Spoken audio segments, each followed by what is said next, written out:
ക്ഷേമ പെൻഷനുകൾ മുടങ്ങിയവരുടെ വിവരങ്ങളാണ്, അവരുടെ പ്രതികരണങ്ങളാണ്. ലൈവത്തോൺ തുടരുകയാണ്. ഇനി ഭിന്നശേഷിക്കാരിലേക്കാണ്. ഭിന്നശേഷിക്കാർക്ക് നൽകുന്ന സ്കോളർഷിപ്പ് മുടങ്ങിയിട്ട് മാസങ്ങൾ പിന്നിട്ടിരിക്കുകയാണ്. ഒരാൾക്ക് പ്രതിവർഷം 28,500 രൂപ വീതമാണ് നൽകുന്നത്. ഏതെങ്കിലും സ്ഥാപനത്തിൽ പഠിക്കുന്നവർക്കാണ് ഈ തുക ലഭിക്കുക. വീട്ടിലിരുന്ന് പഠിക്കുന്നവർക്ക് പകുതി തുക അനുവദിക്കും. ഈ വർഷത്തെ ആദ്യ ഗഡു ഇതുവരെ നൽകിയിട്ടേയില്ല.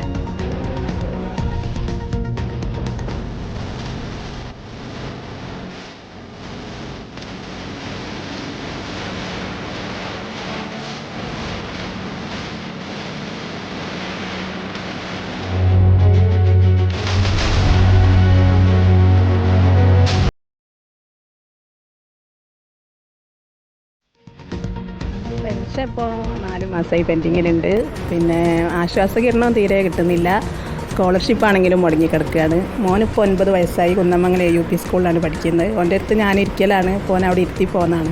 ഒരു ജോലിക്കൊന്നും പോകാൻ കഴിയില്ല. ഇവരെ ഈ പൈസയാണ് ഒരു വരുമാന മാർഗം. സ്കോളർഷിപ്പും കിട്ടിയിട്ടില്ല. പിന്നെ BRCൻ്റെ ഒരു പൈസ ഉണ്ട്, അതും കിട്ടിയിട്ടില്ല. BRCൻ്റെ ഒരു 4000 രൂപയാണ് വർഷത്തേക്ക് യാത്രാഭത്ത പറഞ്ഞിട്ട്, അതും കിട്ടിയില്ല. ആശ്വാസകിരണത്തിന് എപ്പോഴും എഴുതി കൊടുത്തേ? 2018 ഏപ്രിൽ. കിടപ്പ് രോഗികളുടെ മക്കൾക്ക് കിട്ടുന്നതാണ് അല്ലേ?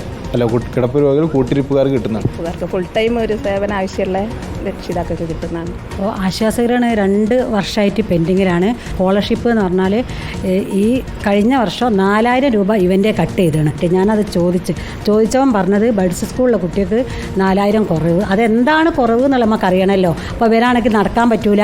പിന്നെ സ്റ്റിക്ക് ഇല്ലാണ്ടിപ്പോൾ അവന് നടക്കാൻ പറ്റില്ല. സ്റ്റിക്ക് വന്നിട്ട് ഞങ്ങൾ ഇവിടുന്ന് ഓട്ടോയിൽ പോകുന്നതാണ്. അപ്പോൾ അവനാണെങ്കിൽ സ്കൂളിൽ പോകാൻ ഭയങ്കര ഇഷ്ടമാണ്. പിന്നെ പെൻഷനാണെങ്കിൽ 4 മാസത്തെ പെൻഡിങ്ങിലാണ്. ഡിസംബർ ആകുമ്പോഴേക്ക് അത് 5 മാസത്തേതാകും. അപ്പോൾ ആശ്വാസകിരണം ഉണ്ടെങ്കിൽ അങ്ങ് ഭയങ്കര ഒരു ഉപകാരം. ഇവർക്ക് ഡോക്ടറെ കാണിക്കാൻ അങ്ങനത്തെ കാര്യത്തിലേക്ക്. ദുരിതമനുഭവിക്കുന്ന മാതാപിതാക്കളുടെ പ്രതികരണമാണ് കണ്ടത്. VS രഞ്ജിത്തുണ്ട്. രഞ്ജിത്ത്, ഇപ്പോൾ ഭിന്നശേഷിക്കാരായ വിദ്യാർത്ഥികൾ അവർ സാധാരണക്കാർക്കൊപ്പം എത്താൻ എങ്ങനെയൊക്കെ ബുദ്ധിമുട്ടുന്നു എന്നുള്ളത്, ശാരീരികമായി ബുദ്ധിമുട്ട് നമ്മൾ കാണുന്നതാണ്. അതിനൊപ്പമാണ് ഈ സാമ്പത്തിക ബുദ്ധിമുട്ടും. എന്താണ് ഈ രക്ഷിതാക്കൾക്ക് പറയാനുള്ളത്?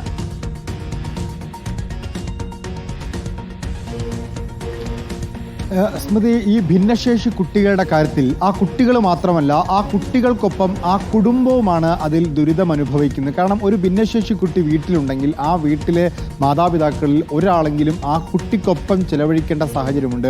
അവരെ എത്ര വളർന്നു വലുതായാൽ പോലും അവർക്കൊപ്പം സമയം ചെലവഴിച്ചും അവരുടെ ജീവിതത്തിലെ എല്ലാ കാര്യങ്ങളും നടത്തി കൊടുക്കാൻ ഒപ്പം നിൽക്കേണ്ട ഒരു സാഹചര്യമുണ്ട്.